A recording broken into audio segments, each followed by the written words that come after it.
Welcome to today's episode of Random Thoughts. I am glad that you are with us today. Before we go any further, I would like just to reiterate, if you like these episodes of Random Thoughts, The Word, any other programs that we put up here on YouTube, please give us a thumbs up. Let us know that you like this. Also, please subscribe to our channel if you have not yet done so. And then there's a bell on the page that says be notified. That will help you be notified of the next video. Okay, advertisement finished. Today we want to continue our dialogue about who is God. You know, there's a lot of misunderstanding about who God is. You know, and I get it. I understand it.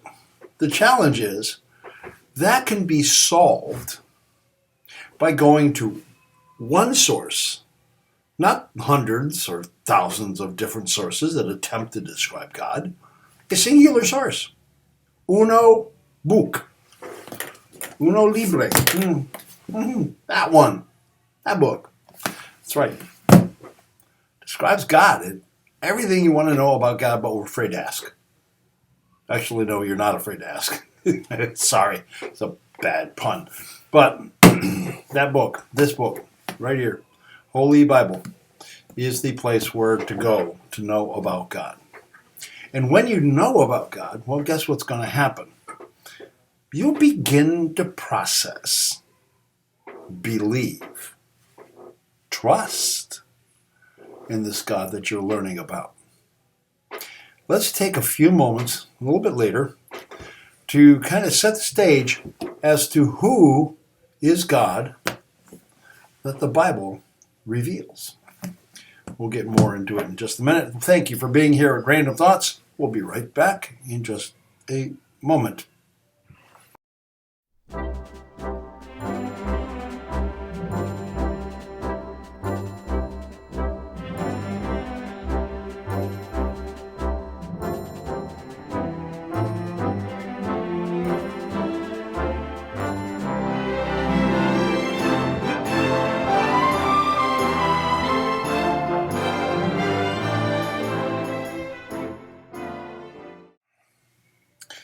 Well, before we kind of start to dive in, I want to say one thing about our book here. That this wonderful tool is a tool that God has caused men to write. Now, without getting too off the track and having some theological discussions regarding the Word, I want to use this opportunity to say this Word is the definitive source when it comes to talking about God, His interaction with His people, and what He has for you. Anyway, I just wanted to share that a little bit before we got started. Who is God? Well, there's a statement that we use many, many times. Fundamentally, we use it on the second and fourth Sundays of every month. We share together, and if you watch the live stream, if you're participating in the live stream, or you're in-house, you know what I'm talking about. It's a statement called the Apostles' Creed. The Apostles' Creed very succinctly takes what is all revealed in here about who God is and condenses it. It's even more condensed than a Reader's Digest condensed version of a book. It is super condensed, which means the Apostles' Creed gets into the fundamentals, the very basics of who is God. For example, I believe in God the Father Almighty, maker of heaven and earth. That's all the Apostles' Creed says about God the Father. It uses more when it describes God the Son, and it just uses more, but not as much as the description of God the Son, to describe God the Holy Spirit.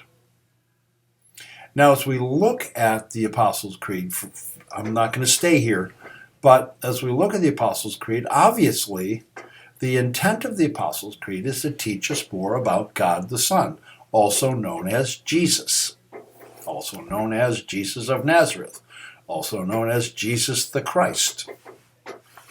So, I believe in God the Father Almighty, maker of heaven and earth. Now, we know there's more to it than that.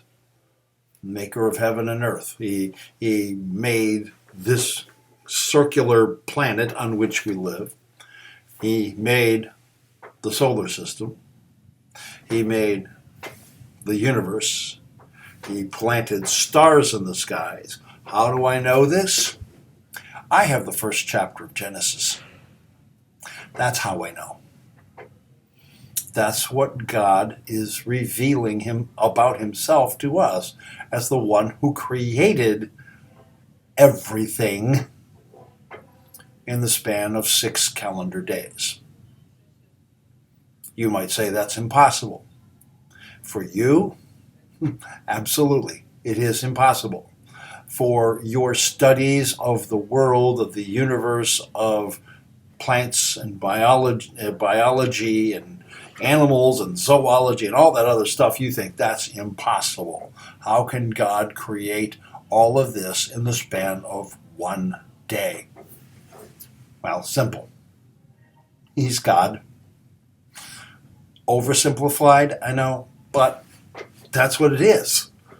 He is God. He has the power in order to create. He has the power to sustain.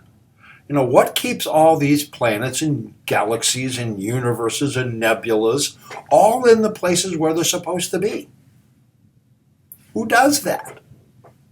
God.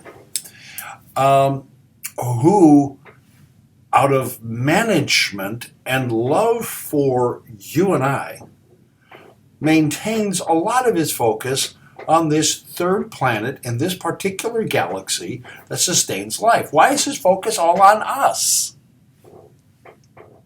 Because he does. He wants to. We are part of his creation. We are the penultimate, not the penultimate, the ultimate in God's creation. We are it. We are the ones of creation who God planted this desire, this faith, this trust, this intellect, this ability to reason. And I'm not dissing on anything else, but that's the reality of what God, again, reveals through here, what God reveals to us about his creation. God has created. Now, it's significant to understand.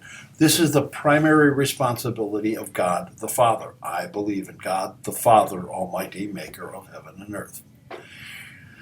When we get into God the Son, more than likely next week, we will see the Son has his primary responsibility. Yet at the same time, God the Holy, and also last one, that God the Holy Spirit has his focus. But all of them have been and are and will always be involved in all aspects of this universe, us, because he's God. We will get into all of this wonderful stuff as time progresses, but for our purpose today, I want to focus on just the creative activity of God. Now, this comes in stark contrast to the prevailing thought of how did the world begin, where did it come from. This is in stark contrast to the evolutionistic theory that Darwin put out there. The evolutionistic theory tells us that somewhere, at some point in time, gazillion years ago, I'm over-exaggerating, so don't pick at me, but at some point in time there was this nebulous something that started to coagulate and form, and all of a sudden, poof, we've got a universe. And on this one planet, in this one particular galaxy of the universe, we've got all of this stuff moving around and nebulously forming, and all of a sudden, poof, now it's a globe. And now it's got plants, and now it's got sky, now it's got water vapor, now it's got this, and now it's got that, and now it's got this, all the way down the line. It's interesting how Darwin put together his theory of evolution, but he never really left the Bible story of creation. The difference between the Bible story of creation, fundamentally, in my opinion, and the Bible and creation and evolution, sidetrack, is the amount of time.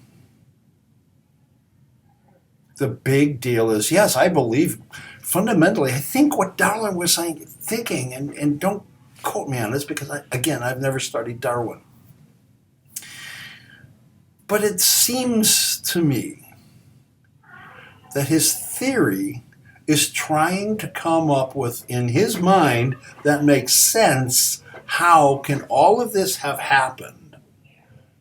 Because it makes no sense that all of this has happened, each segment in the span of a singular day. It can't happen.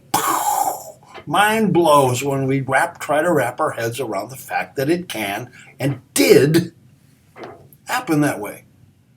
So it makes it easier on us to try to discern, if it took millions of years or billions of years for all this to happen, now it makes sense. You know what you're forgetting? It's something quite simple. The ability and the power of God to say, boom, and it happened. Now, the theory of evolution has become so ingrained in scientific behaviors that it's going to be a long time to bring us back to the fact that it didn't take that long. 6 days. 6 days. That's all it took. And the only thing that's stopping you from accepting and believing that it only took 6 days is your trust in God to make it happen. I trust God. I can't answer all the details as to how do I know it happened. I can't answer any of that. All I know is He said it, He did it, end of story. I don't have to know how it began. I don't know what thing God used for it to happen. I just trust it. And I think the more we trust God, the better off our lives are going to be. That's a whole other topic. Bottom line, God is the creator. God is actively involved in creation, and this can all dovetail into so many different subtopics. If you want to talk about one of the subtopics, please let me know. But let's focus on this one for today. 6 days, and God did it all. All right, I look forward to seeing you guys this coming Sunday in worship. We are now beginning the season of Lent. Ash Wednesday, yesterday, was the day that started the season. This coming Sunday is the first Sunday of that season. God's redemptive work is our topic for this season. That's enough of the salesmanship on it. You just have to be here to find out what it's all about. We'll see you then. You guys have a great rest of your week and weekend, and we'll see you on Sunday. Have a great day. Bye-bye.